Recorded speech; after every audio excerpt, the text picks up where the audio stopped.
Speaker sir, मैं भारत के तमाम संतालों की तरफ से और भारत के तमाम आदिवासियों की तरफ से भारत के प्रधानमंत्री, उप प्रधानमंत्री और इस सदन का संतालों की तरफ से, आदिवासियों की तरफ से आभार प्रकट करता हूं।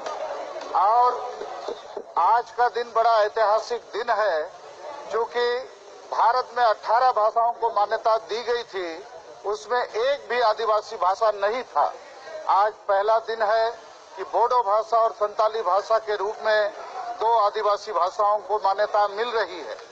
और इसकी मान्यता से आदिवासियों के बीच में शिक्षा का प्रचार और उनके बीच जो ड्रॉप आउट रेट है, ये सब खत्म होगा और मुझे लगता है कि आगे बढ़ने का हमें एक बड़ा अवसर मिलेगा।